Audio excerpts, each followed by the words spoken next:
কাল থেকেই ট্রাইব্যুনাল বিচারপতিদের প্রশিক্ষণ। সুপ্রিম নির্দেশে অবসরপ্রাপ্ত বিচারপতিদের নেতৃত্বে এসআইআর ট্রাইব্যুনাল গঠন।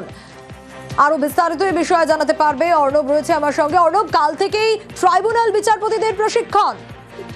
একেবারে তাই, 19 জন অবসরপ্রাপ্ত বিচারপতি কলকাতা হাইকোর্ট যাদের নিয়ে এই ট্রাইব্যুনাল তৈরি হচ্ছে এবং দক্ষিণ কলকাতার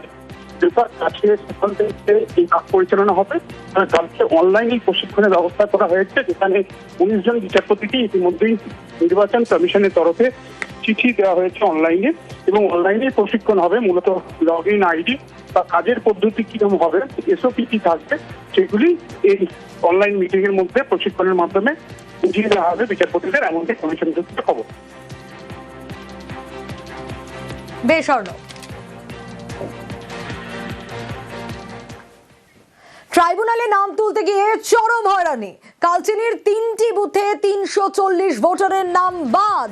একাধিক দপ্তরে গেলেও নথি জমা নেওয়া হয়নি বলে অভিযোগ। ঠিক কি অভিযোগ উঠে আসছে, আরো বিস্তারিত জানাতে পারবে রাজকুমার রয়েছে আমার সঙ্গে। রাজকুমার, ঠিক কি অভিযোগ, কিভাবে হয়রানির শিকার হতে হয়েছে?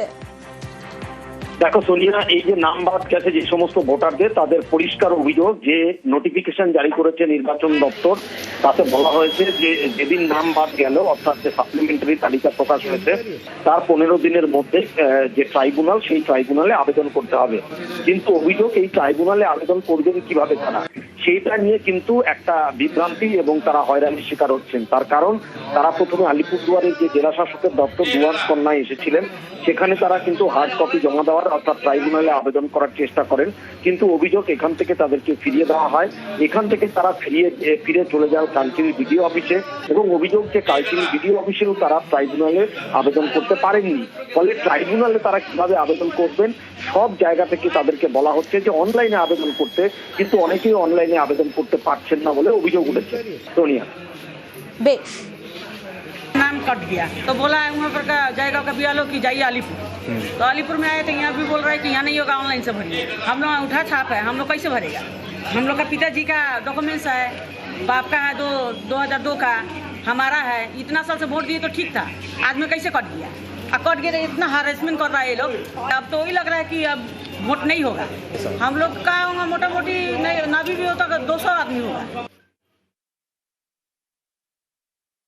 উত্তপ্ত ইংরেজ বাজার, বিশেষ অবজারভারকে ঘিরে বিক্ষোভ গ্রামবাসীদের। এলাকার শতাধিক ভোটারের নাম বিচারাধীন। প্রতিবাদে রাস্তায় টায়ার জ্বালিয়ে বিক্ষোভ।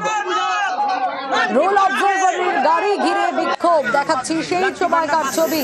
সেবক রয়েছে আমার সঙ্গে। সেবক, এসআইআর বিরোধী আন্দোলনে রীতিমতো ইংরেজ বাজার উত্তপ্ত হয়ে ওঠে।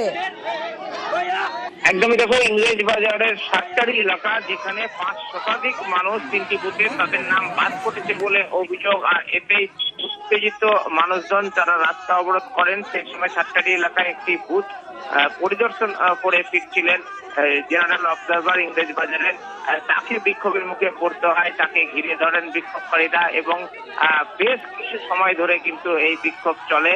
পরিস্থিতি সামাল দিতে পুলিশ, কেন্দ্রীয় বাহিনী, এরপর মালদা থেকে এসডিও, এটিএম, অতিরিক্ত পুলিশ সুপারের মতো আধিকারিকরা ঘটনাস্থলে যান। কিন্তু স্থানীয় মানুষজন তারা দাবি করতে থাকেন যে তাদের নাম যে বাদ পড়েছে তা নিশ্চিত করতে হবে, যে তাদের ভোটাধিকার সুরক্ষিত হবে।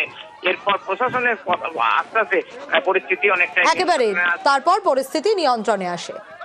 এসআইআর এর নামে লক্ষ লক্ষ মানুষকে বাদ দেওয়ার যে চক্রান্ত নির্বাচন কমিশনের, তার বিরুদ্ধে আমাদের ইংলিশ বাজার ব্লকের বিনোদপুর অঞ্চলের সাতটি এলাকার মানুষ যাদের নাম বাদ হয়ে গেছে, ডিলিট হয়েছে, ডি ভোটার, এবং যাদের জুডিশিয়াল এডজুডিকেশনে আছে, তারা রাস্তা অবরোধ করে প্রশাসনের কাছে জানতে চাইছে যে কি কারণে আমাদের ভোটটা ডিলিট হলো।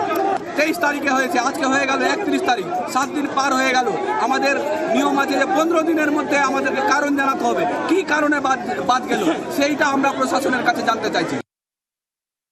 কে কাকে আটকেছিল আমি জানি না, ঠিক আছে, কিন্তু কিছু লোক অবরোধ করেছিল, আমরা ওকে বুঝাতে এসেছি। ওনাদের যে সমস্যা আছে ওনাকে তো বোঝাতে হবে, আর ওনার কিছু যে জেনুইন লোকের সমস্যা আছে তো আমাদের তো শুনবো, তো আমরা ওনাদের সঙ্গে কথা বলতে বুঝাতে এসেছি।